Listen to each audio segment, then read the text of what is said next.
In the vast, wind-swept steppes of Scythia, Attila the Hun gazes towards the west. His eyes alight with the fires of ambition. The cold wind tugs at his furs and banners, stirring whispers of destiny among his warriors. This is a man marked by prophecy, ready to challenge the might of an empire. Attila summons his chieftains, their rugged faces a tapestry of the battles they have fought. He speaks of rich lands ripe for the taking, his voice carrying over the camp like the rumble of thunder across the plains. The Huns ready their horses, the sound of whetting blades mixing with the restless neighing of steeds.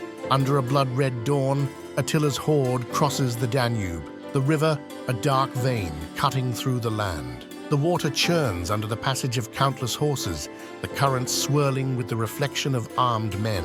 Attila watches from his mount, his heart as relentless as the river's flow. The Huns lay siege to Naissus, the city walls looming like the bones of the earth against the sky. Catapults hurl fire and stone, shattering the silence with violence. Attila rides around his encamped army, his presence bolstering the spirits of his men as smoke and ash fill the air. As they breach the city, a fierce storm breaks overhead, rain washing the blood-soaked streets. Attila stands in the deluge, raindrops mingling with the blood splatters on his face. He declares this a sign from the gods, his divine right to conquest, affirmed by the heavens themselves. With Naissus behind them, the Huns march westward, their numbers swollen with warriors drawn to Attila's banner. The earth trembles under the hooves of their horses, a moving forest of spears and shields. Attila's eyes are set on the heart of the Roman Empire, his mind strategizing the paths of war. At the river Utus, Attila faces a Roman army determined to halt his advance. The battle rages from dawn till dusk, the riverbank a blur of steel and shadow. Attila fights at the front, his axe singing the song of the Hunnic wind, a dirge for fallen enemies. At nightfall, amidst the groans of the wounded and the crackling of fires, Attila walks among his men, their faces illuminated by the flames. He feels the weight of leadership, the lives it claims, and the glory it promises. Stars pierce the dark sky, each one a witness to his burgeoning legend. As Attila prepares to advance on Rome, Pope Leo I meets him, a lone figure of peace amidst the war banners. Their conversation, held under a tent with flapping sides, is a clash of wills not fought with swords, but with words. Attila, moved by the Pope's bravery and perhaps divine intervention, agrees to turn back, the destiny of Rome hanging on the strength of a single dialogue. Turning his horse, Attila leads his people away from Rome, the city's spires fading into the distance like a mirage. His decision shrouded in mystery, he ponders the Pope's words, their echoes mingling with the cries of his ancestors in the wind. The retreat is silent, the thunder of their departure a stark contrast to their arrival.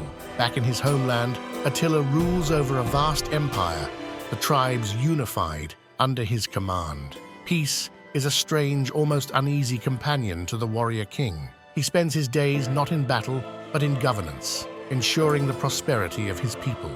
During a great feast, Attila's hall is filled with the sounds of celebration, the air rich with the smell of roasted meat and fermented mare's milk.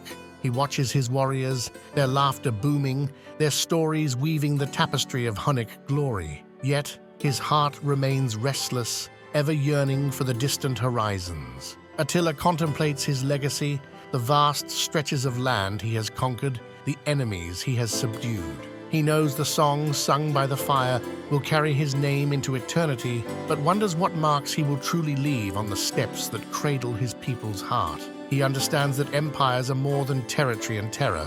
They are built on the culture and unity of their people. Rumors of a Roman coalition reach Attila, stirring the old fire within him. He dons his armor, once more the warrior king, leading his Huns with the thunderous roar of hooves and hearts. The battle is fierce, a testament to his undying spirit and the indomitable will of the Huns. Attila's life ends not on the battlefield, but quietly in his tent, a sudden and mysterious death that leaves his empire reeling. As his body is laid to rest in a secret location, safeguarded by the loyal men who wept as they buried their king, the steppes themselves seem to mourn. The the wind carrying tales of the Scourge of God. After Attila's death, his sons vie for control of the Hunnic Empire, their internal strife leading to its gradual decline. The unity that Attila forged with iron and blood begins to fracture, the empire he built unraveling as quickly as it was assembled. The vast plains that once trembled under Hunnic might now bear witness to their dispersal. In Rome, the relief at Attila's passing is palpable, yet his impact on the Roman psyche endures. He had forced the seemingly invincible empire to its knees, extracting tribute and respect by sheer force of will. His name is whispered as both a curse and a legend, a reminder of the empire's vulnerability. Historians continue to debate Attila's motivations and the true extent of his impact on the Roman Empire and Europe. His campaigns are studied for their military genius and their psychological impact on his enemies. Attila remains a figure of study and fascination, his life a narrative of conquest and power. Over the centuries, Attila's image evolves from ruthless barbarian to a cunning leader, his character immortalized in folklore and literature. The duality of his nature, both a revered leader and a feared enemy, makes him a subject of intrigue and myth-making. His story is retold in many forms, each version casting him in a new light. Attila's story, though rooted in the 5th century, continues to resonate in modern culture. His legacy, like the Hun's arrows, strikes across the centuries, reminding us of the power of leadership and the impermanence of empires. The steppes may have quieted, the empire dissipated, but the name Attila the Hun still thunders through history, echoing the fears and admiration of those who remember the Scourge of God. Our journey through time comes to an end for today. We embark on new adventures every week.